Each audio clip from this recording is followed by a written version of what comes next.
Okay, I'm here with Brandon Martinez today. He's the co-founder of INDMUSIC.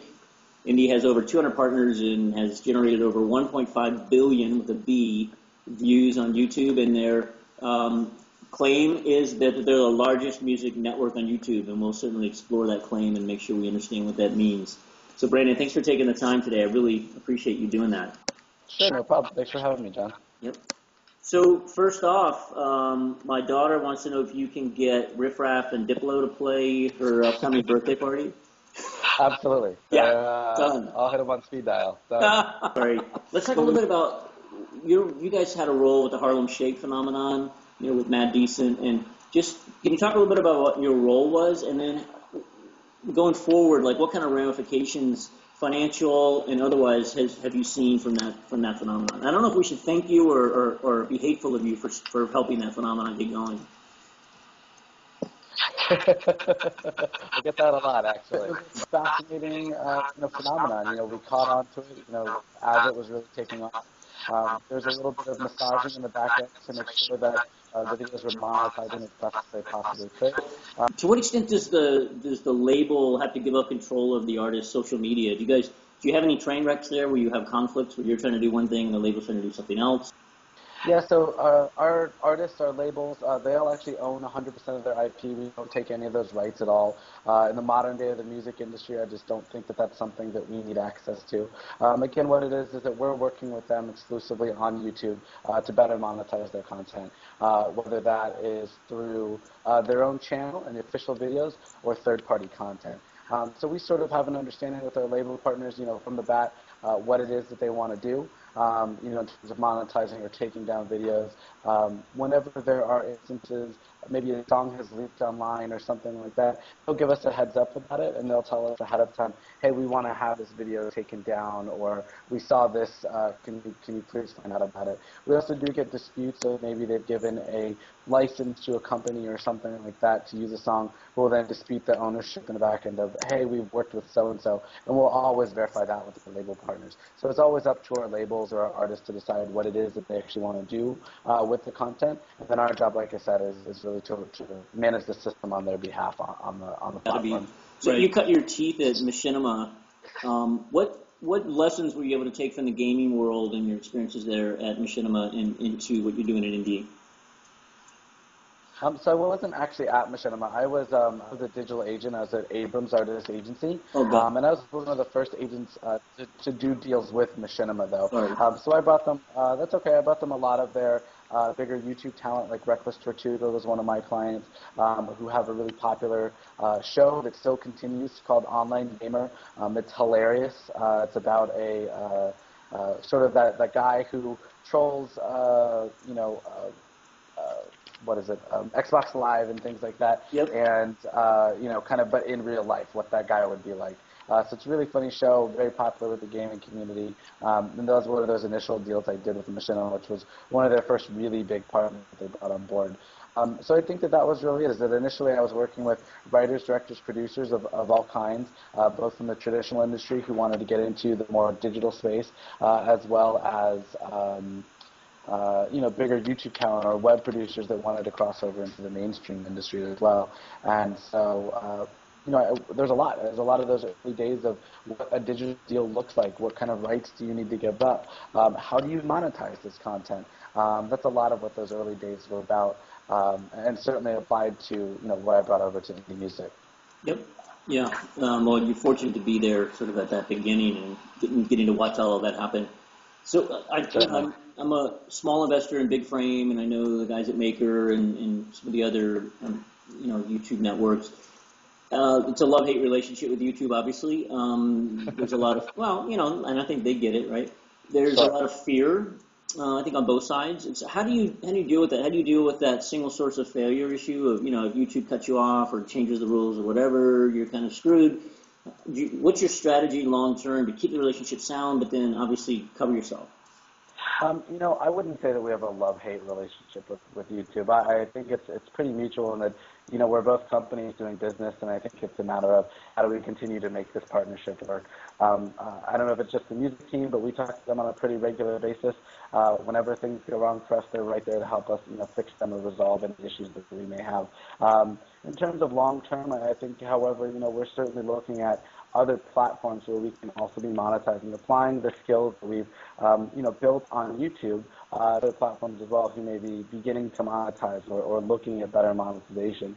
We're certainly looking at platforms like SoundCloud and Instagram and Vine. There's certainly those similar rights issues that we're dealing with on YouTube beginning to pop up on those platforms as well. So, I think it really comes back to our artists and our partners in terms of where are they, where are the fans finding their content, and what are the opportunities for them that we can help them better monetize and even optimize content in terms of discovery and search and building an audience, basically. Again, we really listen to our partners and find out what is it that they would like for us to do for them. Yep.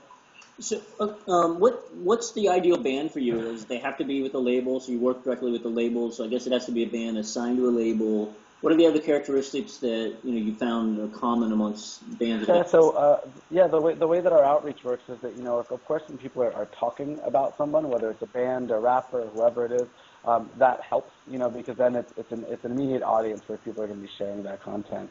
We have a lot of artists who we found well before that. Maybe they were opening for another band or something like that, and we really liked the content of the music, and that's why we chatted with them and helped them build from there.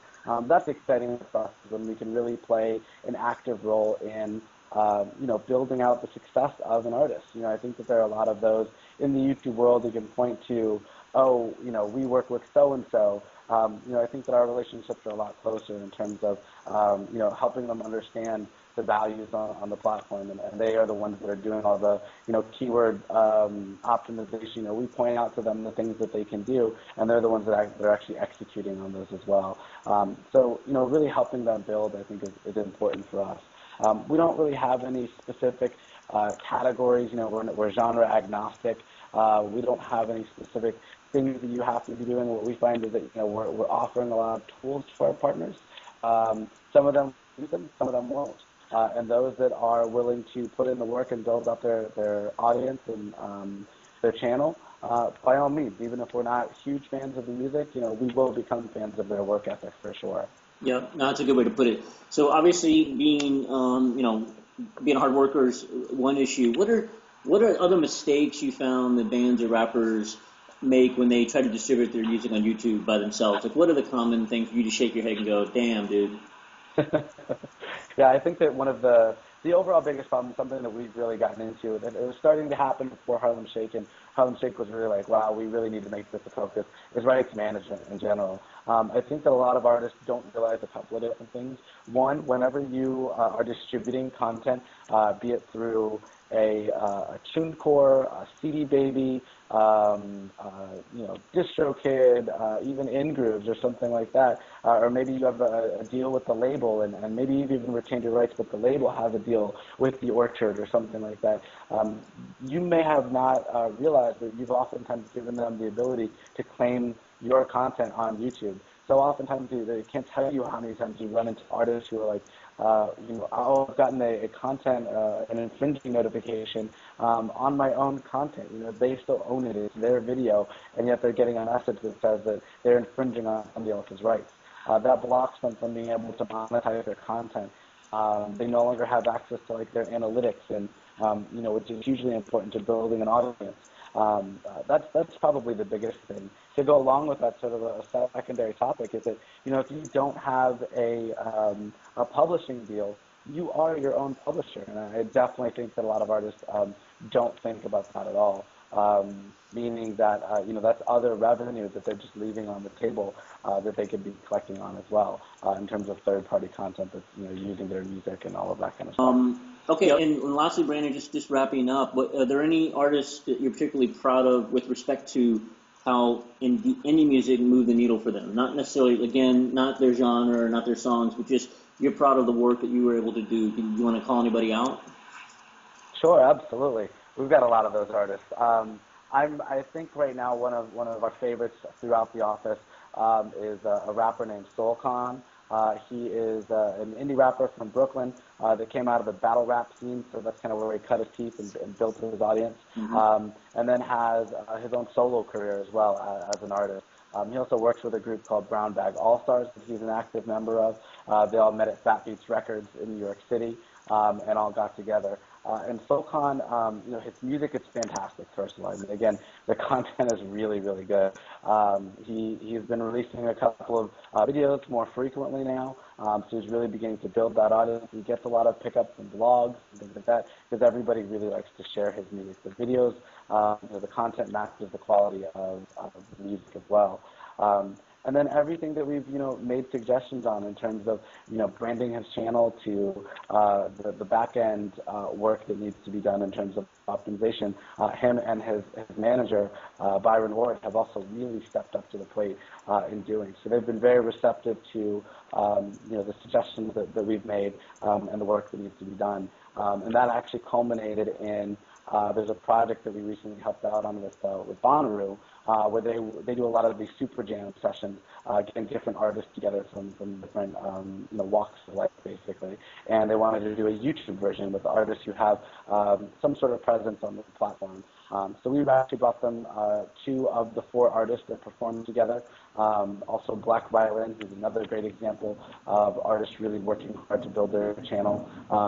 So it was Black Violin, SoulCon, the other 2 artists. There was a group called Knower out of California, and Jenny Soup, who's a cover artist out of California as well. They met on a Wednesday, performed on a Saturday, and it was one of the best performances of the entire weekend. So we went down and supported them as well. And just really, really fantastic. And SoulCon was actually the leader of the group, and you could really tell everybody was really looking for them to pull it all together as well. So it's fantastic. Another one of those really great success stories, and I think we're going to see a lot of other great stuff coming out of SoulCon as well. Oh, that's awesome. Well, I appreciate your time, and again, Brandon, I'm going to look. I'm going to check out some of those artists. Hopefully, some of my readers will check out what music's doing, as well as some of the folks that promote. And it's funny to hear you talk about the ones you're proud of. Entrepreneurship's so simple. It really just comes down to being open to new ideas, listening, and being willing to work really, really hard. And that's kind of Absolutely. it. There's no Absolutely. We suddenly found ourselves sort of at the center of a maelstrom of a bunch of different things that people are trying to figure out in the entertainment industry. And it's been a whirlwind, but it's definitely been fun. Yeah, you grab the tail the tiger by the tail and hang on. Yeah, exactly. All right, Brandon. Well, thanks again. I really do appreciate your time. Cool. Thank you, John. Really appreciate it. Talk to you soon.